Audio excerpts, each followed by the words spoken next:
હવે ગુજરાતમાં દિવસે ને દિવસે ગરમીનું પ્રમાણ તો વધી રહ્યું છે. ઘણા એવા શહેર છે, એમાં અમદાવાદ છે, વડોદરા છે, રાજકોટ, અને સૌથી હાઈએસ્ટ જો ગરમીનો પ્રકોપ વધ્યો હોય તે અમદાવાદ શહેર છે. હવે શહેરની સાથે સાથે આપણે લોકો મનુષ્ય તો ગરમીનો સામનો કરી જ રહ્યું છે, પણ અબોલ પશુ પક્ષીની જો આપણે વાત કરીએ તે લોકોને પણ ગરમીનો સામનો અત્યારે કરવો પડી રહ્યો છે. કારણ કે જો પશુ પક્ષીઓ જ ઉડતા ઉડતા નીચે પટકાતા હોય તો આ બહુ મોટી વસ્તુ છે, કારણ કે આપણા માટે આ ચિંતાનો વિષય છે.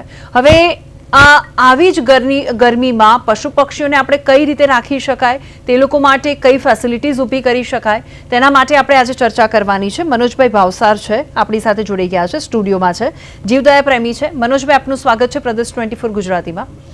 હવે તમને ખબર જ છે, કદાચ તમે ઓફિસ સુધી આવ્યા અત્યારે જે સ્ટુડિયોમાં, ત્યાં વચ્ચેની જે તમારે ગરમીનો સામનો કરવો પડ્યો, પણ એની સાથે સાથે જો આપણે તો સામનો કરીએ જ છીએ, પણ સાથે સાથે પશુ પક્ષીઓ માટે અત્યારે બહુ ચિંતાનો વિષય છે. આ ગરમી વધારે પડી રહી છે તેને લઈને ખાસ કરીને અત્યારે જે ગરમીનો પ્રકોપ જે અત્યારે ચાલી રહ્યું છે એનું સૌથી મોટું કારણ આપણે જ બધા છીએ કે આપણે જે ગ્રીનરી છે, ગ્રીનરીને વખતો વખત આપણે સંભાળવાની જગ્યાએ આપણે એને દૂર કરતા ગયા છીએ અને ઘણી બધી ગ્રીનરીઓને અત્યારે આપણે કાપી નાખી છે.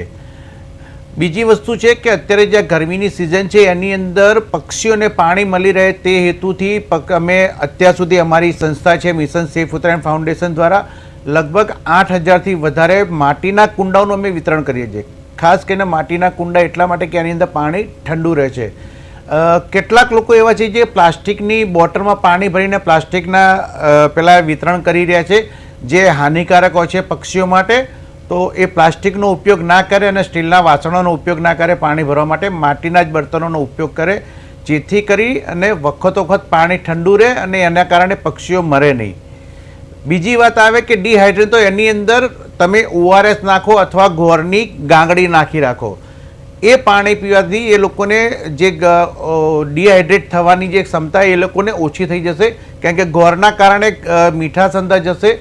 અને જો ORS નાખશો તો પણ વધારે સારું છે. અને જ્યાં કોઈ પણ નાખો તો થોડુંક મીઠું પણ અંદર નાખી રાખો, પણ બધું જોડે નાખવાની જરૂર નથી. ગોળ નાખો તો ORS ના નાખો, અને ORS નાખો તો મીઠું ના નાખો. એટલે ગમે તે એક વસ્તુ અંદર થોડું થોડું પાણીમાં નાખતા રહો, તો જેથી કરીને પક્ષીઓ પાણી પીશે તો ડિહાઇડ્રેટ નહીં થાય. અત્યારે મારી પાસે આંકડા આવ્યા છે એ પ્રમાણે લગભગ રોજના 100થી 125 પક્ષીઓ અલગ અલગ અમદાવાદની અંદર 3 હોસ્પિટલો છે કે જેની અંદર આ પક્ષીઓ જાય છે. તો એની અંદર લગભગ સમડીનું પ્રમાણ જોઈએ તો લગભગ 60થી 70% સમડીઓ હોય છે. કબૂતર તો વધારે માત્રામાં છે, પણ 60-70 સમડીઓ હોય છે અને પરિણામ એની સામે વધારે લગભગ 100થી 125 વધારે કબૂતરો પણ અંદર આવે છે અને બીજા નાના નાના પક્ષીઓ આવે છે.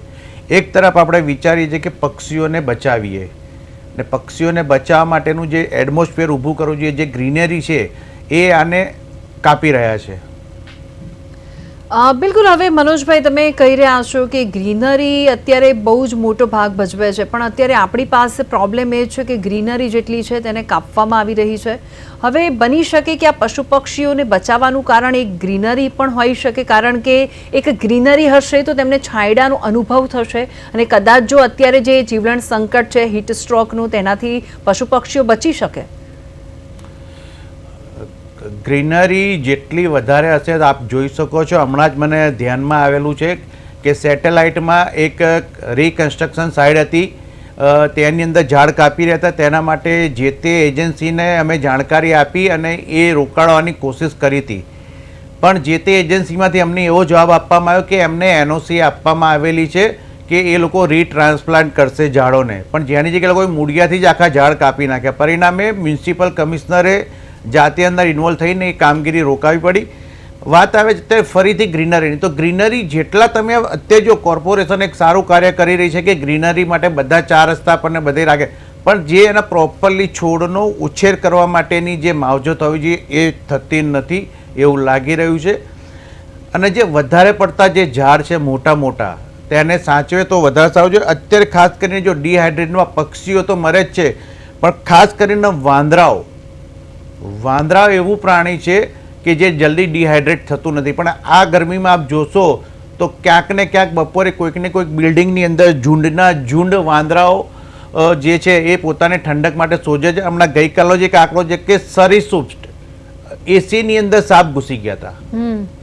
એટલે આવી બધી, અને ખાસ કરીને અત્યારે ચામાચીડિયાઓની પણ અત્યારે ગરમીની અંદર એવું છે કે એ લોકોને ગરમી પડે એમને શ્વાસ દે તો ચામાચીડિયા પણ ઘણા બધા મરી રહ્યા છે. તો એના માટે કાર્યવાહી કરવી જોઈએ. એના માટે પાણીનો છંટકાવ પણ કરીએ છીએ. અને પક્ષીઓને બને ત્યાં સુધી તમારા ઘરમાં છાંયડો રાખો. અને ખાસ કરીને કૂતરાઓ જે છે, અત્યારે રોડ પર કૂતરા કરડવાના છે, લોકો કૂતરાથી દૂર ભાગે છે, પણ જો કૂતરાઓને પણ અત્યારે જો સાચવવામાં આવે તો ઘણા બધા આના કારણે બચી શકે છે. અને ખાસ કરીને ફરીથી એક વખત કહું છું કે પાણી આપો તો માટીના કુંડામાં જ આપો. મનોજભાઈ, તમે કીધું એટલે મારે એ પૂછવું છે કે બની શકે કે જે વધુ પડતી અત્યારે ગરમી છે તેના કારણે પણ એવું માણસોની જેમ પશુ પક્ષીઓમાં બી થતું હશે, કેમ કે એ લોકો પણ ગરમી સહન નહીં કરી શકતા હોય. હવે ગરમી સહન ન કરી શકતા હોય તેને લઈને એ લોકોને એક આમ બોખલાઈ જતા હોય, અથવા તો પછી એટલે બની શકે કે એના કારણે પણ શ્વાન કરડવાના કેસો પણ વધતા હોય. પહેલી કે શ્વાન કરડવાના જે કેસ છે એ તો અત્યારે ગરમીની સિઝનમાં ના જ બને, કેમ કે એ લોકો પોતે જ એટલા બધા ડિહાઇડ્રેટ થઈ ગયેલા હોય ગરમીના કારણે. અત્યારે હું મારી વાત કરું તો મારા ઘર પાસે એક મોટી ટાંકી છે, મેં ફૂલ ભરીને રાખેલી છે કે જેની અંદર કૂતરું છે અંદર નાહી શકે. એટલે આપણે કહેવાય કે કૂતરા માટેનો સ્વિમિંગ પુલ અમે ત્યાં બનાવેલો છે કે ત્યાં આજુબાજુના લગભગ 5-7 કૂતરાઓ છે ત્યાં અંદર આવે ને રોજ ત્યાં આગળ નાહી છે. દિવસમાં 2-3 વખત એના માટે અમે પાણી ત્યાં ભરીએ છીએ. અને એની અંદર મીઠું પણ રાખીએ છીએ કે કદાચ એ પાણી પીવે તો એને વાંધો ના આવે. હવે મનોજભાઈ, આ જે પશુ પક્ષીઓ છે તે લોકોને ડિહાઇડ્રેટ ના થાય તેને લઈને એવો કયો ખોરાક આપવો જોઈએ કે જેનાથી એ લોકો આ જે ડિહાઇડ્રેશન છે અથવા તો ગરમીથી બચી શકે? ખોરાકની વાત કરું તો પક્ષીને તમે જે ચણ નાખો છો એ ચણ જ એના માટે ઉપયોગી છે અને સારું છે. વધુ પડતું આમાં એ લોકોને ગળ્યું ઓછું આપવાનું હોય, પણ અંદર થોડું મીઠું વધારે જાય તો એનાથી એને ફાયદો થશે. કેમ કે મીઠું અંદર જશે શરીરમાં તો એ ડિહાઇડ્રેટેડ નહીં થાય.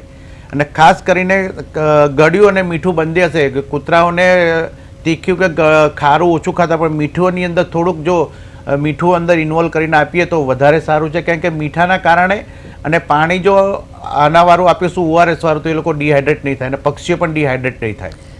બિલકુલ. હવે મનોજભાઈ, મારો તમને છેલ્લો પ્રશ્ન છે. તો હવે તમે એક જીવદયા પ્રેમી અને તમે બહુ જ સારા પશુ પ્રેમી, પંખી પ્રેમી છો, તો હવે આવા સમયમાં તમે લોકોને શું કહેવા માગશો? કારણ કે પશુ અને પક્ષીઓનું પણ ધ્યાન રાખવું આપણા માટે બહુ મોટી જવાબદારી છે. અમે જ્યારે ખાસ કહીએ છીએ કે આટલી કાળઝાળ ગરમીની અંદર તમે લોકો જ્યારે ઠંડુ પાણી પીઓ છો, તમે બિસ્લરીની બોટલો ખાલી કરો છો, પણ કેટલાક લોકો હજુ પણ પોતાના ઘર પાસે કુંડું મૂક્યું તો એને તોડી નાખે છે. તો તે આવું તોડે નહીં અને ખાસ પક્ષીઓને પાણી આપે એ જરૂરી છે. બિલકુલ મનોજભાઈ, આપનો ખૂબ ખૂબ આભાર. પ્રદેશ 24 ગુજરાતી સાથે તમે ખૂબ જ સરસ વાતચીત કરી તેના માટે. જે રીતે વાત કરી રહ્યા છો, રાજકોટમાં ગરમી પડી રહી છે, પણ તેની સાથે સાથે જનતાની સાથે સાથે પશુ પક્ષીઓને પણ અત્યારે હિસ્ટ્રોકનો સામનો કરવો પડી રહ્યો છે અને ડિહાઇડ્રેશનથી પક્ષીઓ રસ્તા પર પટકાઈ રહ્યા છે ને એ આપણા માટે ખૂબ જ ચિંતાજનક બાબત કહેવાય.